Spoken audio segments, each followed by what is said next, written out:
Ya, bueno, ya habíamos conversado de los glóbulos rojos, ¿no? Ya habíamos dicho, ya habíamos dado las pautas. Siguiente.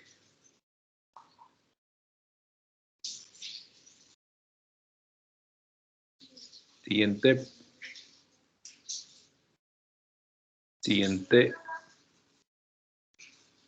Ya, nos habíamos quedado en lo que es las plaquetas, ¿no? Entonces, cuando nosotros generalmente necesitamos de la transfusión de plaquetas, obviamente cuando existe alteración en hemostasia primaria. No solamente pueden ser transfundidas por falta de plaquetas, también las plaquetas pueden ser transfundidas cuando hay una deficiencia cualitativa de las plaquetas y ciertas trombohistopatías que no necesariamente son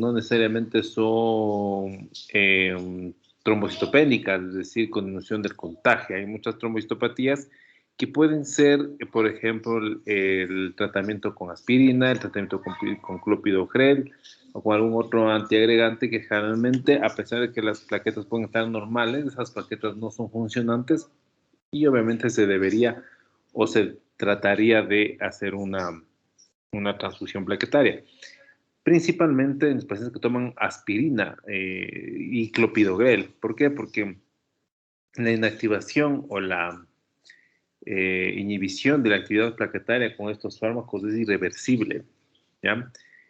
Por tal razón, a pesar de que pueda haber plaquetas normales circulando en número, la inhibición es importante y se puede transfundir plaquetas en este sentido, ¿ya?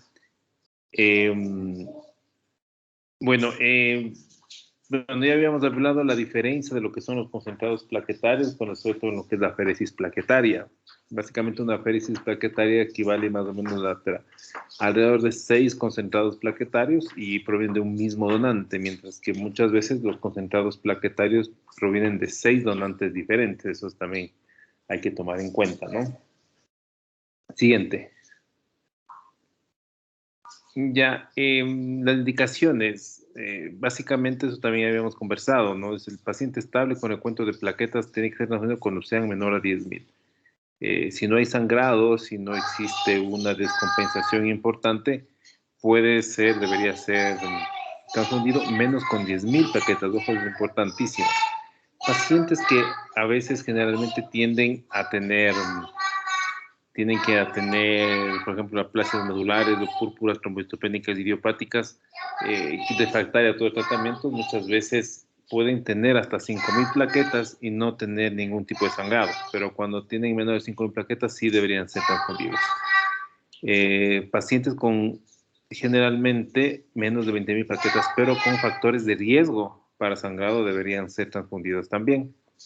Y esto es importante, ¿no? El paciente sometido a procedimientos invasivos cuando el nivel de plaquetas es menor de 50.000 tiene que ser transfundido. El valor target para cualquier tipo de cirugía básicamente es de 50.000, excepto en los que son procedimientos del sistema nervioso central y cirugías de cámara posterior del ojo, donde el valor mínimo es de 100.000, en esos dos casos importantes, ¿no?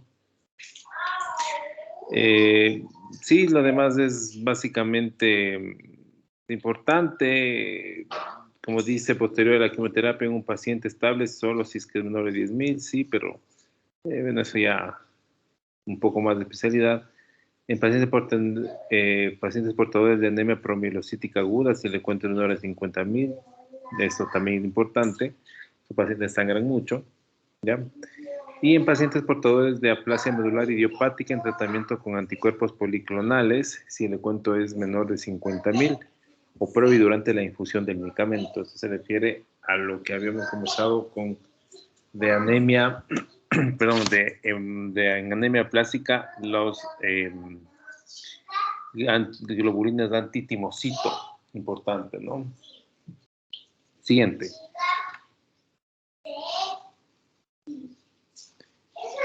Bueno, tomando en cuenta que la transfusión de las plaquetas básicamente tienen que ser pasadas en bolo. Estos no tienen un tiempo de ser transfundidas. ¿Por qué? Porque las plaquetas, una vez que que sale del container se activa rápidamente, por tanto no puede ser pasada en un tiempo determinado. Ese paciente tiene que recibir las plaquetas en bolo. Otra característica es que generalmente hay que diferenciar entre las plaquetas frescas y las plaquetas pasadas. Las plaquetas frescas son las recién obtenidas, ya sean por donantes normales o por medio de aféresis, y las plaquetas pasadas son las que más o menos ya están más o menos en 72 horas. Siempre las plaquetas frescas rinden más y son mucho mejores que las plaquetas pasadas. Así que eso también es importante, ¿no? Siguiente. Bueno, contraindicaciones para transfundir plaquetas. Bueno, en caso de la PTI, sí, aunque no es una comunicación absoluta, porque obviamente no es que van a hacer mucho efecto, porque van a ser destruidas. Ya sabemos qué es lo que se conoce con que es la fisiopatología de la trombocitopenia inmune, y por tal razón no tiene mucho sentido la transfusión de plaquetas. Esto no quiere decir que no hay que transfundir, o sea, a los pacientes con sangrados importantes deberían estar recibidos, pero como dice aquí, siempre asociado a corticoides y o inmunoglobulina, porque si no, no tiene mucho sentido. La contraindicación sí es importante, la púrpura trombocitopénica trombótica, pero dice, salvo hemorragia con riesgo vital. No, inclusive esa, la transfusión de las plaquetas en la PTT está totalmente contraindicado, y la única manera de poder transfundir plaquetas es una vez que ya haya empezado la plasmaféresis. Si es que el paciente no ha empezado plasmaféresis, eso generalmente no debería ser transfundido.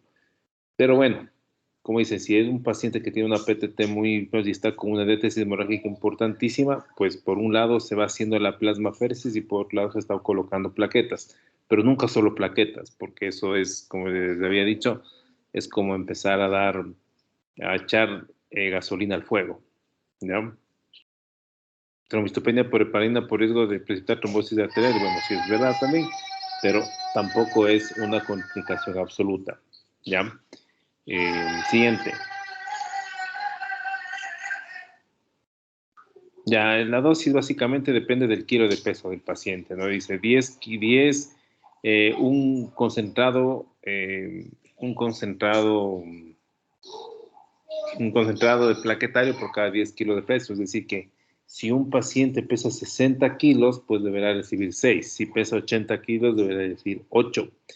¿Ya? Y más o menos con la aféresis es más o menos parecida. ¿Por qué? Porque básicamente, como decimos, una aféresis más o menos equivale a 6 concentrados globales, 6 a 8 concentrados plaquetarios, perdón, y en este caso, básicamente, la aféresis se obtiene, no son paquetes, no se obtienen alicuotas. Entonces, más o menos una alicuota de féresis plaquetaria, más o menos es como decir 6 concentrados plaquetarios, y que ese hay que hacer la diferencia, ¿no? Siguiente. Rendimiento, bueno, siguiente, porque esto es un poco medio complicado entenderlo. Siguiente. Siguiente, porque esto en teoría deberíamos hablarlo en efecto adversos. Bueno, hemocomponentes modificados. ¿Cuáles son los componentes modificados? Pues básicamente los glóbulos rojos lavados y los pacientes que tienen o necesidad de irradiación. Con lo que se refiere a los glóbulos rojos lavados, sí, ¿para en dónde están estipulados los glóbulos rojos lavados? Es en el paciente que generalmente haya tenido una alteración alérgica previa. Ahí está indicado la indicación de glóbulos rojos lavados, es decir, un paciente que en una transfusión anterior haya tenido alguna reacción alérgica previa, se debe recomendar glóbulos rojos lavados. O en pacientes en los que se haya ya identificado pacientes con deficiencia de IgA. Esos pacientes con deficiencia de IgA generalmente tienen que recibir los glóbulos rojos lavados. ¿Por qué? Porque al momento de lavar, como que se tiende a eliminar la cantidad de, en este caso, proteínas alergénicas que pueden estar y disminuir el riesgo de alteraciones, ¿no?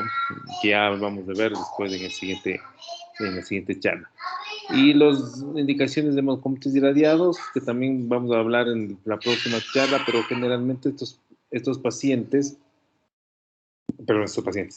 la indicación de glóbulos rojos irradiados es básicamente para inactivar ciertos tipos de bichos en este caso. Por ejemplo, básicamente el citomegalovirus e inactivar ciertas células también como los neutrófilos.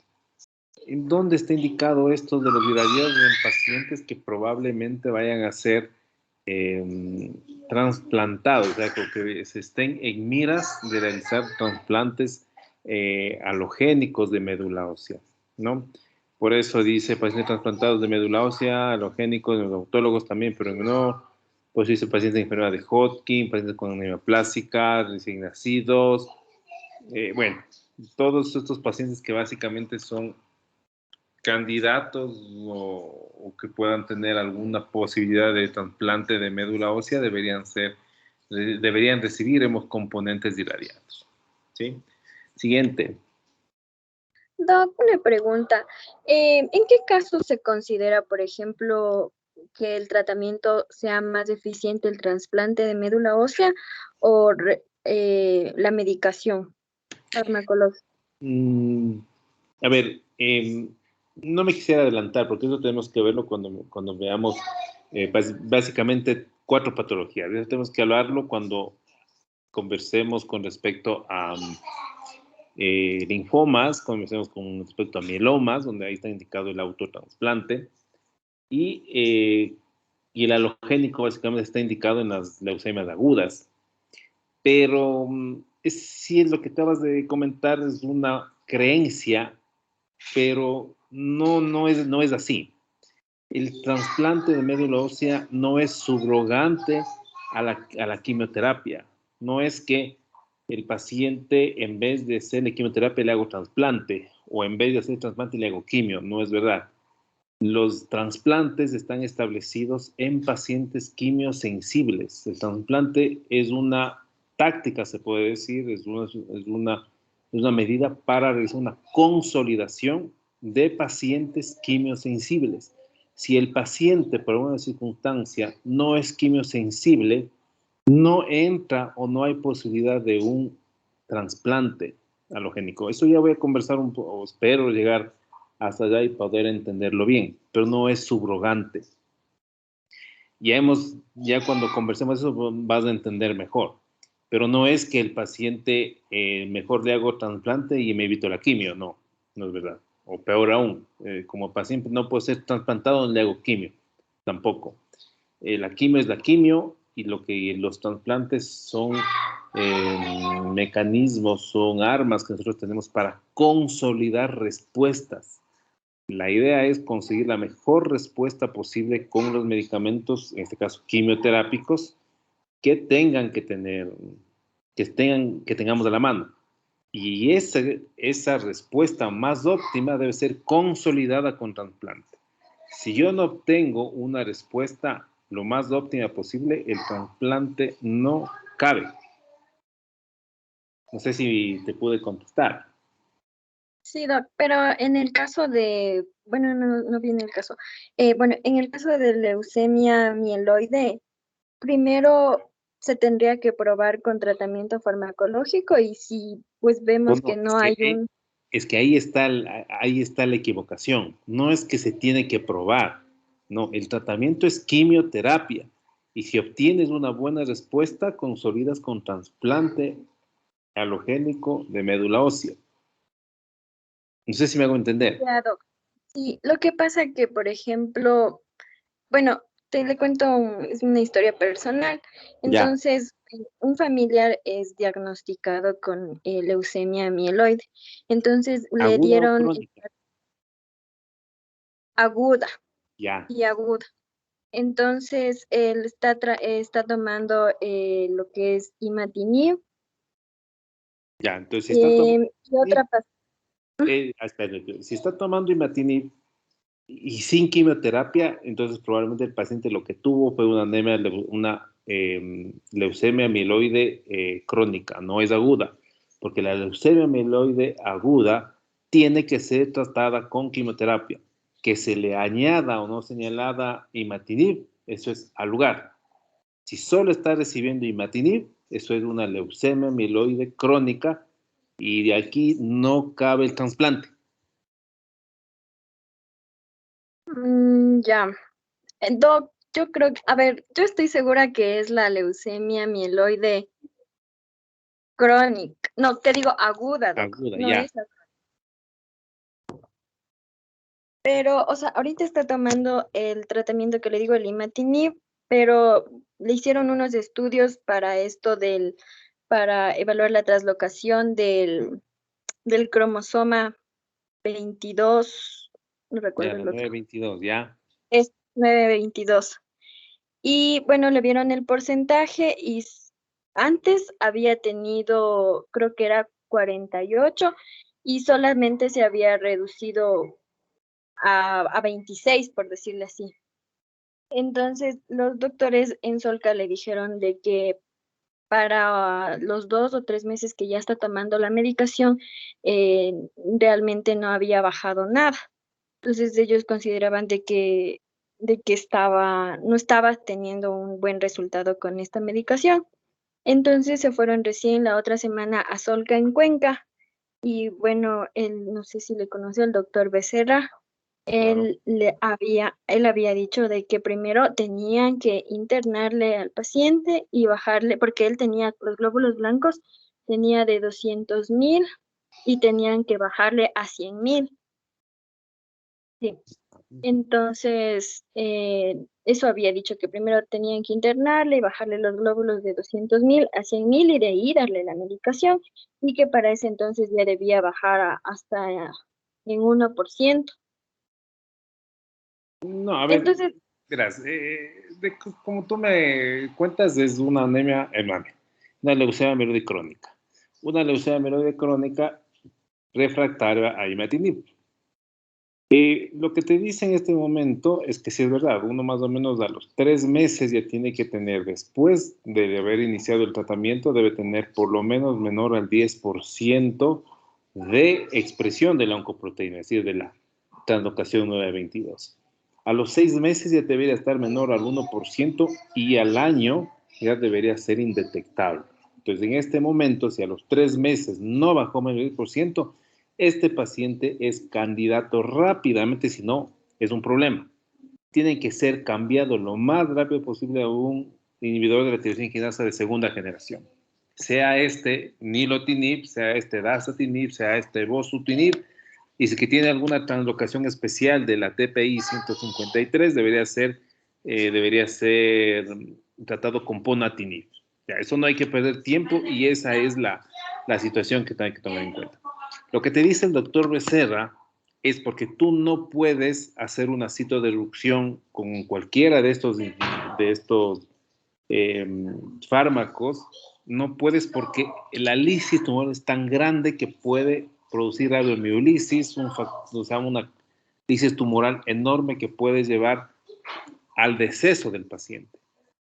Entonces se tiene que encontrar la manera de poder hacer una citoreducción lo más pronta posible para poder bajar la carga tumoral, en este caso a menos de 100.000 leucocitos, para poder iniciar las nuevas terapias en este caso.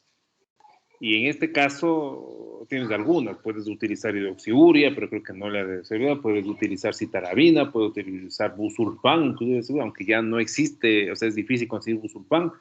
Puedes utilizar, dependiendo del tipo de ingeniería de célula predominante, se puede inclusive hacer leucoreducción, ¿ya? Le bajas y le das la medición. ¿Por qué? Porque si en este momento tú le das los inhibidores de la tirosina de segunda generación, si le chantó bien, hace una lisis tumoral terrible y pueden morir por los efectos de lisis tumoral antes que por la misma enfermedad. Eso es lo que están diciendo y eso es lo que tratan de decir. ya, Doc, ahorita estaba viendo los resultados y bueno, primero en el primer examen que le habían hecho, ha tenido 48% en esta translocación y luego después de un tiempo le hicieron y tiene 24. Pero los doctores consideraban que seguía siendo alto y que para ese entonces ya debía haber bajado más, pero que Claro. Pues digo, a no. los 3 meses el paciente tiene que tener una expresión de 10% o menos. Si está que 24, no ha bajado nada. Y eso ya o sea, ese hecho ya quiere decir que ya nosotros nos adelantamos al saber que no va a tener una buena respuesta. Y en cualquier momento, este paciente puede reactivarse la enfermedad, progresar la enfermedad, puede llegar a crisis blástica, que es como una especie de leucemia aguda, y ahí es el problema. Porque ahí sí tiene que ser tratado como leucemia aguda y directamente tiene que, después de la quimioterapia, ir a trasplante. Ah, ya, muchas gracias.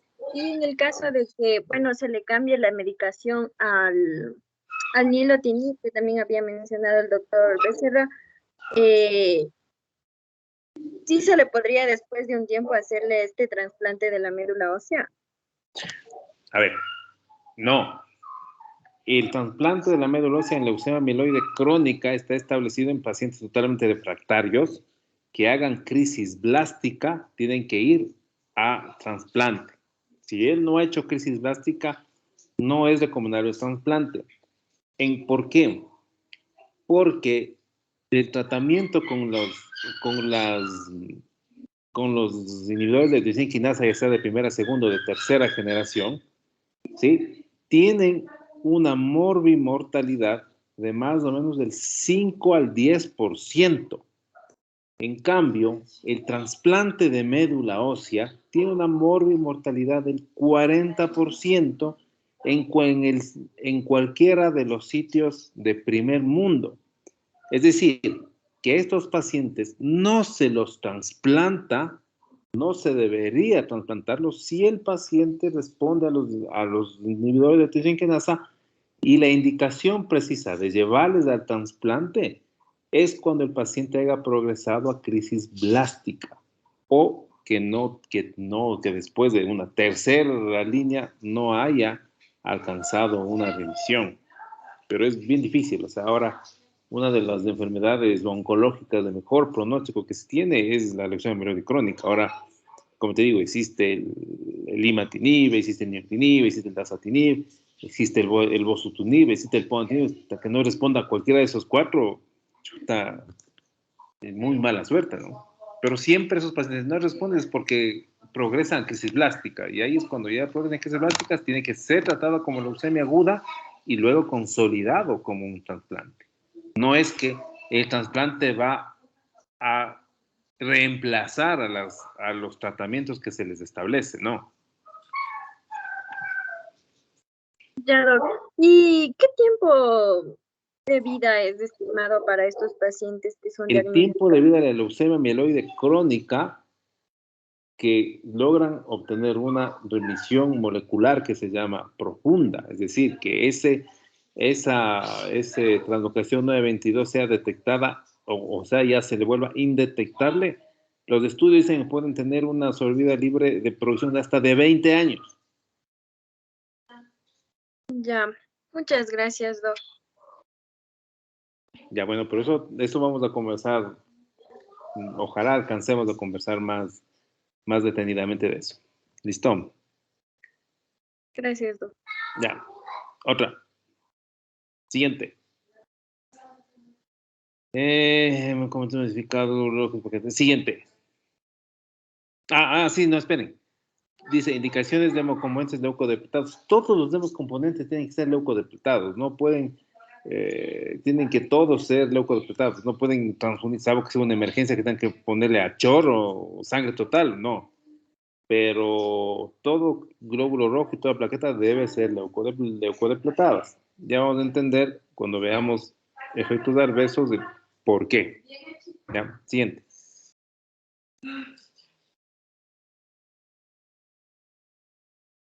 Plasma fresco congelado, ¿no? El plasma fresco congelado básicamente es, obviamente, es del plasma, pero con la particularidad que este tiene la cantidad o el proceso de tener factores de coagulación. Es decir, ¿para qué me sirve el plasma fresco congelado? Es para dar y reponer factores de coagulación. A veces se tiene este problema de que dice, no, se puede dar en volumen también. Sí, sí, pueden utilizarle para dar volumen, pueden utilizarle para otro tipo de cosas, sí. Pero el plasma fresco congelado, su indicación es para reponer factores de coagulación. ¿Ya? Bueno, el plasma fresco congelado básicamente igual, ¿no? Pueden obtener cuando se hacen una centrifugación normal, más o menos se puede obtener se obtiene más o menos 200 a 300 ml plasma fresco, de plasma fresco congelado, ¿ya? Y que obviamente tiene que ser congelado, pues, ¿no? A menos de 20 grados centígrados es lo que generalmente tiene que utilizar. Como dice aquí, se contienen los factores plasmáticos de la coagulación, principalmente el factor 5 y el factor 8, no solo ellos, pero son los que más contienen. Tiene alúmina e inmunoglobulinas, por eso generalmente también el plasma fresco congelado puede servir indirectamente para, por ejemplo, hacer las paracentesis, cuando no se tiene alúmina, también puede servir. Puede servir para lo que ahora estuvo, no sé si de moda, pero que nunca se supo si realmente servía o no. Por ejemplo, dice, contiene inmunoglobulinas. Claro que contiene inmunoglobulinas. Por eso ahora con el proceso del COVID se empezaba a decir el típico darle plasma de pacientes en el COVID, ¿no? Plasma de paciente recuperado. Claro, eso puede servir. Pero la indicación es para dar factores de coagulación. Siguiente.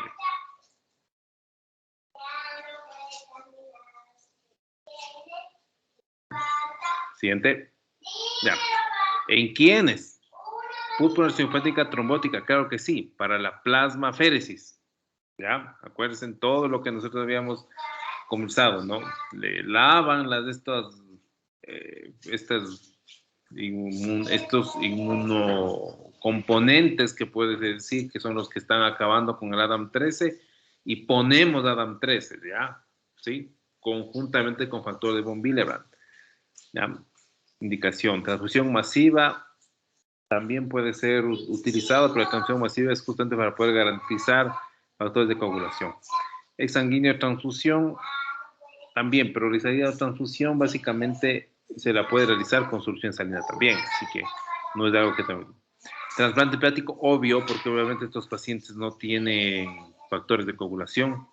Cirugía cardíaca con circulación extracorpórea, obviamente que sí. ¿Por qué? Porque para poder hacer la cirugía extracorpórea, para poder hacer la circulación extracorpórea, perdón, necesitan poner anticoagulante. Entonces, el paciente que saca todo ese volumen circulatorio pasa por anticoagulante y cuando entra con factores de coagulación ya inhibidos y por eso tienes que ayudar con el plasma fresco, congelado.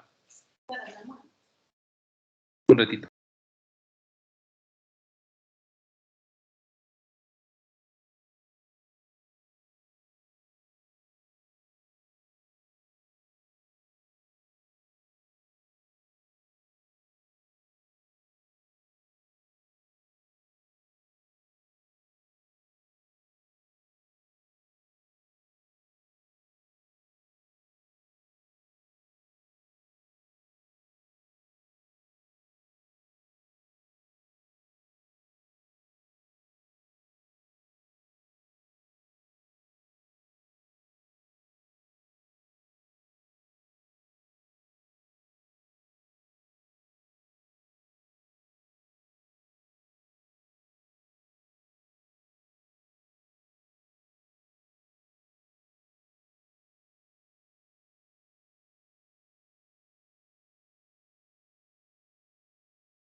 ¿Aló? ¿Me escucharon? No, sí, sí, lo escucho. Ah, No, doctor. Sí, sí, lo escucho. bueno, les decía que sí, que es para poner factores de coagulación en todos estos procesos que necesitamos poner factores de coagulación. Siguiente. Ya, la dosis, ¿cómo está aquí, no? De 10 a 15 miligramos por kilogramo de peso, que es lo que generalmente se obtiene. Por ejemplo, si un paciente tiene, no sé, 70 kilos, más o menos se necesitará más o menos unos 700 ml y cada fundita viene más o menos de 200 a 300, y más o menos 250, es decir, que más o menos necesita ser transfundido 3, cosas así, ¿no?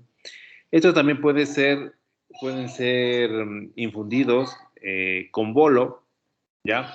Tampoco pueden ser infundidos en tiempo, porque si tú demoras mucho en transfundir, perdón, en administrar, se desnaturalizan los factores de coagulación, ¿ya?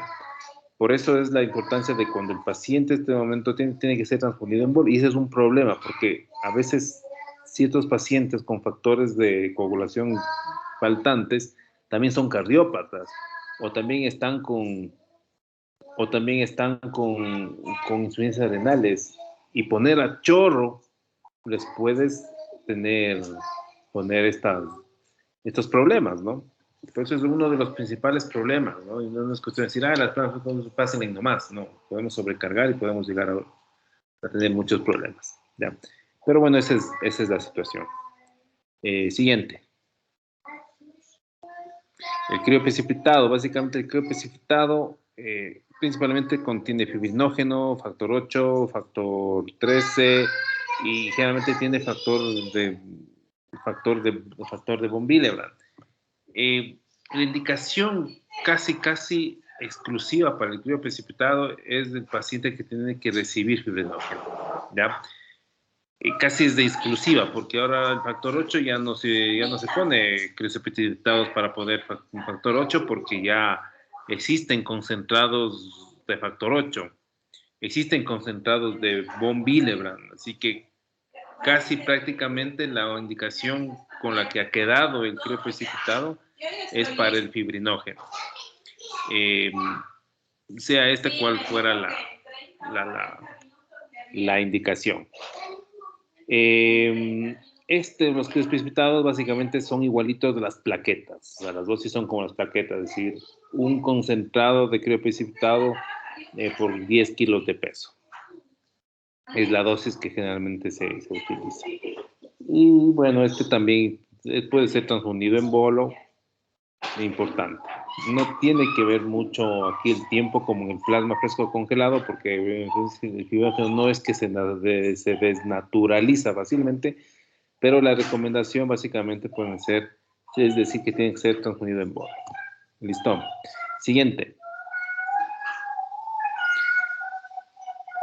Como dije, bueno, sí, para el factor 1, es decir, fibrinógeno, ¿no? Hipofibrinogénemia o disfibrinogénemia, ¿no? Siguiente. Ya. Listo. ¿Alguna pregunta? ¿Alguna duda? Sí, doctor.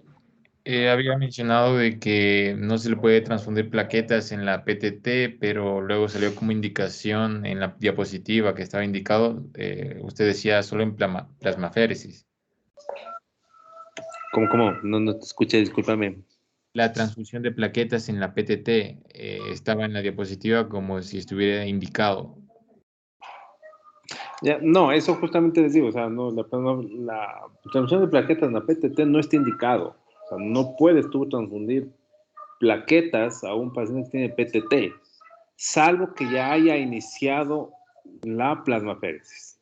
Es decir, tú empiezas a hacer la plasmaféresis, ¿sí? Y generalmente, si es que realmente hay una diátesis hemorrágica importantísima, puedes pasar plaquetas, pero siempre y cuando haya iniciado la plasmaféresis. Poner plaquetas antes de la plasmaféresis No es recomendable.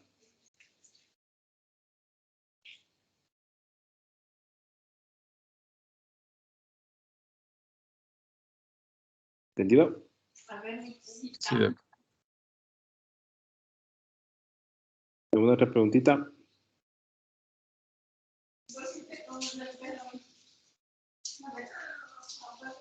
Doc, ¿cuál es el tiempo óptimo para evitar la desnaturalización? ¿La cual? El tiempo óptimo para evitar la desnaturalización. ¿De cuál? ¿Del plasma fresco? Sí. El plasma fresco también puedes ponerlo en bolo, pero principalmente, imagínate, tú puedes, ¿cómo es? Cada frasquito tiene más o menos unos 200 ml. Esos 200 ml tranquilamente en un paciente totalmente normal puede ser transfundido más o menos de entre 20 minutos a 30 minutos tranquilamente. O sea, que sería la idea.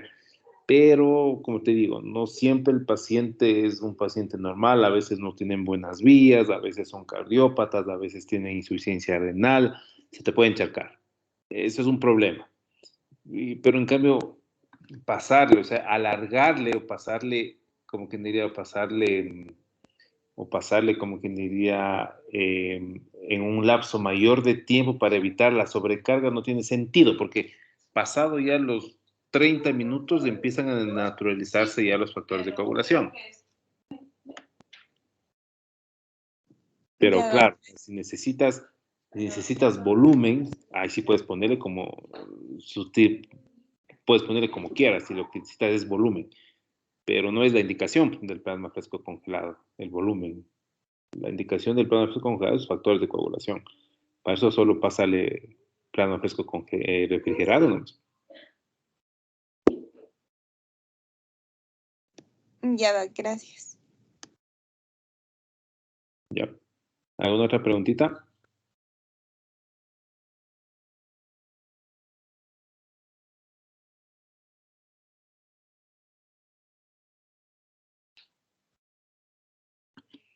Creo que ya no, Doc.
Aló. Sigan.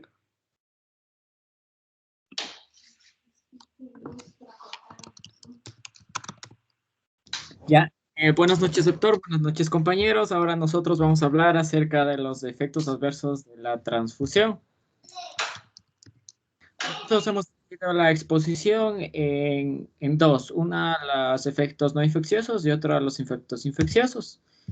Y dentro de los efectos no infecciosos vamos a tener la reacción transfusional hemolítica aguda, donde anticuerpos anticuerpos que se encuentran en el en el plasma del receptor se unen a antígenos de los eritrocitos que son transfundidos. Entonces, al haber esta interacción antígeno-anticuerpo, se va a crear un complejo antígeno-anticuerpo. Este va a activar la cascada del complemento y se va a producir una hemólisis intravascular. Al haber esta hemólisis intravascular, vamos a tener los signos típicos que ya vimos en anteriores casos de hemólisis intravascular, que van desde fiebre, escalofríos, ansiedad, dolor torácico y algo muy característico que es la hemoglobinuria. Entonces, esto se va a producir principalmente cuando el paciente recibe una unidad incorrecta, es decir, se debe más a errores humanos, por ejemplo, a un paciente tipo O le pusieron sangre tipo A, entonces ahí se va a producir este complejo antígeno-anticuerpo, y si ya estaba sensibilizado, se va a producir esta hemólisis, toda esta hemólisis intravascular, y en un 5% pueden ser mortales. Si se sospecha de que hay esta reacción transfusional hemolítica aguda, se va a hacer la transfusión debe interrumpirse de inmediato y pediríamos un tratamiento de soporte que vimos anteriormente. El diagnóstico se lo evidencia con los signos típicos de hemólisis intravascular, como la hemoglobinuria, al igual que podemos hacer una prueba de COMS, la cual nos va a dar positiva por esta aglutinación que existe. Luego tenemos la reacción transfusional febril no hemolítica, y tenemos 3 criterios para clasificarla. Es cuando existe un aumento de temperatura de 1 grado centígrado o más, o cuando el paciente presenta una temperatura mayor a 38 grados centígrados, al igual que puede presentar escalofrío, temblores. Esto se da 4 horas después de que se finalizó la transfusión. Esto generalmente se debe a 2 causas. En los componentes plaquetarios se debe a citocinas de leucocitos que se acumularon en el almacenamiento. Recordemos que los componentes plaquetarios se almacenan a una temperatura generalmente ambiente, entonces puede que se acumulen las citocinas de leucocitos y nos dé estas reacciones febriles. En cambio, en los componentes eritrocíticos vamos a ver que existen leucocitos donantes que interactúan con anticuerpos de los leucocitos receptores. Entonces se da esta lucha de poderes entre los leucocitos y los anticuerpos y puede producir estas reacciones febriles. Por eso la importancia de hacer las leucorreducciones y la depuración de todos estos leucocitos de los donantes. Si hay una sospecha, se debe hacer una transfusión. La transfusión debe interrumpirse de inmediato y se debe hacer el tratamiento de soporte. La reacción transfusional alérgica se debe casi a lo que vimos la primera, y es por la unión de anticuerpos del receptor unido a alérgenos que son transfundidos a través de todos estos componentes, y se da principalmente por los componentes plaquetarios y componentes plasmáticos, porque estos contienen generalmente más plasma, que existe mayor riesgo de que se transfundan estos alérgenos. Y se da toda la cascada que ya vimos de la IgE y las histaminas por cuestiones alérgicas. Si existe reacciones leves, vamos a tener urticaria, plurito, eritema generalizado, y esto puede abortarse temporalmente deteniendo la transfusión. La detenemos temporalmente y administramos antihistamínicos. Ya cuando existen reacciones alérgicas graves como ronqueras, estiritores, sibilancias, lo cual nos da a notar que existe afectación en la vía aérea, nosotros obviamente debemos mantener permeable esta vía aérea. Al igual que existe disnea, hipotensión, puede haber shock en los casos más graves, nosotros suspendemos la transfusión y damos tratamiento con adrenalina para que la vía aérea se mantenga permeable y no haya esta hipotensión, al igual que con antagonistas de H1 y esteroides para que no se dé esta reacción alérgena. Las reacciones anafilácticas generalmente se dan en pacientes que tienen deficiencia de IgA, y al nosotros transfundir IgA, obviamente se va a producir anti-IgA, y esto va a dar una reacción anafiláctica que puede poner en riesgo la vida de nuestro paciente.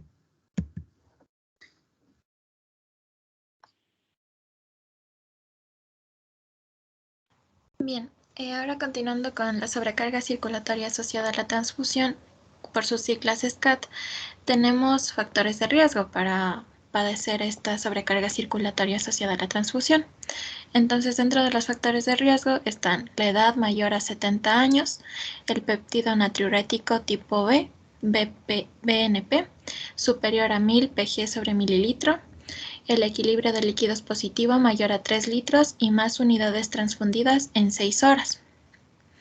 Dentro de los síntomas que puede padecer los pacientes con SCAT incluyen disnea, ortopnea, tos, opresión en el pecho, cianosis, hipertensión y cefalea. Los síntomas suelen presentarse hacia el final de la transfusión, aunque a veces se van a registrar hasta 6 horas después. El diagnóstico se va a basar en la presencia de edema pulmonar cardiógeno y el abordaje terapéutico va a comprender la suspensión de la transfusión, el tratamiento diurético y suplementos de oxígeno y sedestación del paciente en posición erguida. La incidencia de esta sobrecarga circulatoria asociada a la transfusión va a ser de 1 en 10.000 transfusiones. Pásale por fin. Ahora tenemos otra que es la lesión pulmonar aguda asociada a la transfusión. Entonces aquí los factores de riesgo que tenemos son elevadas concentraciones de interleucina 8, la cirugía hepática, también el consumo excesivo de alcohol crónico, el shock, elevación de la presión respiratoria máxima bajo la ventilación mecánica. También el consumo de tabaco actual, el equilibrio de líquidos, más la recepción de plasma de donantes femeninas, el volumen de anticuerpos HLA de clase 2, el volumen de anticuerpos positivos contra el antígeno neutrofílico humano, HNA. Los síntomas que puede padecer el paciente son hipoxemia y también se van a observar en radiografía infiltrados bilaterales. También el abordaje terapéutico, aquí se va a realizar también la interrupción de la transfusión y el tratamiento de soporte con oxígeno suplementario e intubación endotraqueal, si es que es necesario la intubación. Y la mejora, la incidencia de este es de 1 en 60.000 transfusiones y esta va a mejorar la incidencia con el uso de donantes masculinos, el uso de donantes de plasma y plaquetas femeninas negativas para anticuerpos HLA o nulíparas y el plasma que se ha tratado con disolventes o detergentes. Pásale por fin. Entonces la lesión pulmonar aguda asociada a la transfusión, primero es una activación de neutrófilos y endotelial pulmonar, que va a estar mediada por mecanismos no inmunitarios como los asociados a lípidos bioactivos y a ligandos CD440S. Entonces aquí los anticuerpos leucocíticos donantes transfundidos, anticuerpos incluidos los anticuerpos HNA y los anti-IHNA, van estos van a activar a los leucocitos de receptor de los vasos pulmonares y posteriormente se va a producir una leucoaglutinación, una activación de la cascada del complemento, una liberación de citocinas y un edema pulmonar. Perdón, un ratito. Aquí. Cas. Ya. Yo creo que ahí está equivocado. Yo creo que no dice ese anticuerpos leucocíticos donantes transfundidos. Y yo creo que lo que quiere decir es anticuerpos HLA y los anti-HLA, no HNA. Es error de tipeo, Doc, perdón. Sí es anticuerpos HLA y los anti-HLA. Bien, disculpe. Y bien, aquí ahora vamos a tener las reacciones transfuncionales hipotensivas. Los factores de riesgo para estas reacciones van a ser transfusiones de eritrocitos y plaquetas, la generación de bradicinina, las reacciones hipotensivas que están asociadas al uso de filtros de leucorreducción en la cabecera del paciente con carga negativa tratados con los IECA. Los síntomas hipotensión y dentro del abordaje terapéutico va a ser la interrupción de la transfusión.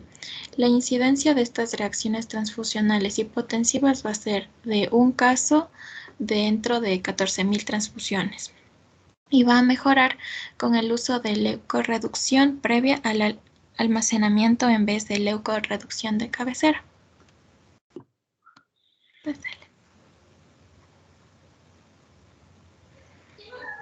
Ahora tenemos a la disnea asociada a la transfusión.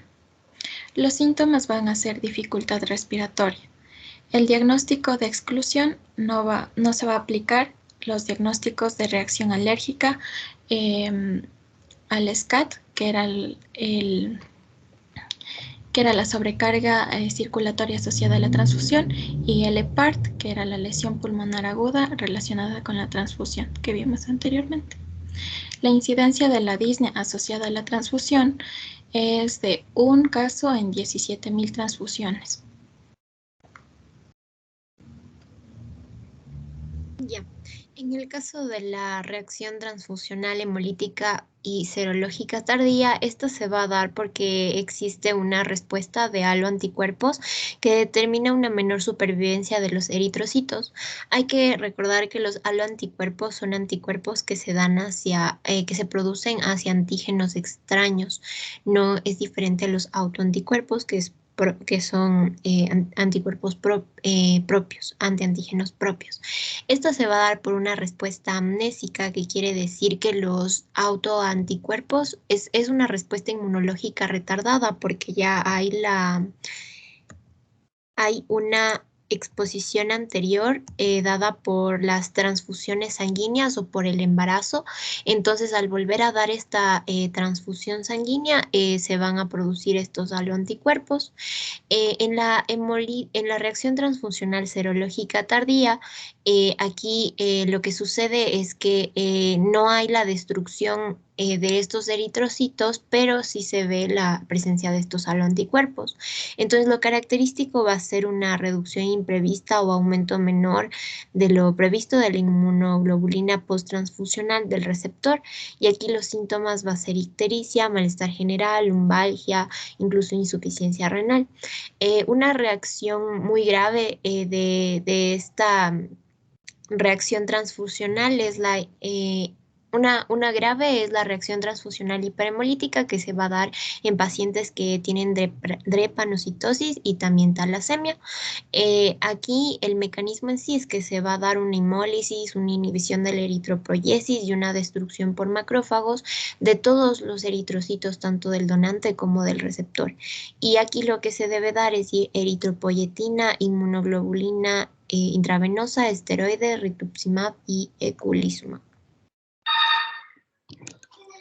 Espera un ratito, espera un rato, ya, esperarán.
Ya, a ver, terminemos.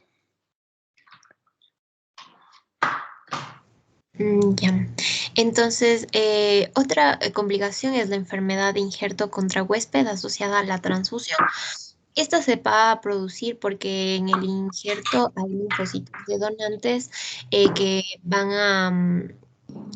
hay estos linfocitos de donantes que van a ser infundidos a un receptor que por lo general es inmunodeprimido. Por eso los pacientes con riesgo van a ser los que tienen inmunodeficiencias congénitas, enfermedad de Hodgkin, leucemia aguda, trasplantes de células progenitoras hematopoyéticas. Entonces estos linfocitos lo que van a hacer es generar una respuesta inmunitaria hacia el receptor. Aquí vemos el CD8, el TH1, el CD4. Entonces, la principal complicación de esto o manifestación va a ser una pancitopenia, que esto hace que esta enfermedad del injerto contra huésped asociada a transfusión tenga una letalidad del 100%, a diferencia de la enfermedad de injerto contra huésped que es asociada a los trasplantes de células progenitoras. También nos va a ocasionar un exantema y este también puede ser más grave y producir una eritrodermia y también disfunción hepática y síntomas gastrointestinales. Lo que se tiene que hacer aquí es dar componentes celulares de sangre irradiado que lo que van a hacer es que estos componentes se irradian con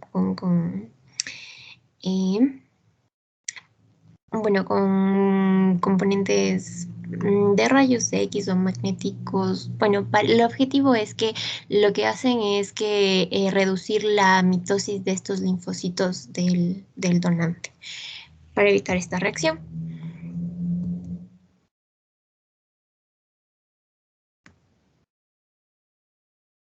Bueno, ya. Y la siguiente. Ya, muchachos, dejémosle para la siguiente clase terminal, ¿ya? Ya, doctor. Ya, listos. Entonces nos vemos la siguiente clase y vemos cuándo coordinamos. ¿Les parece? Sí, doctor. Ya. Ya. Suerte entonces. Nos vemos la próxima. Bye, bye. Gracias. Hasta luego. Gracias, doctor. Hasta luego. Gracias, Doc. Hasta luego.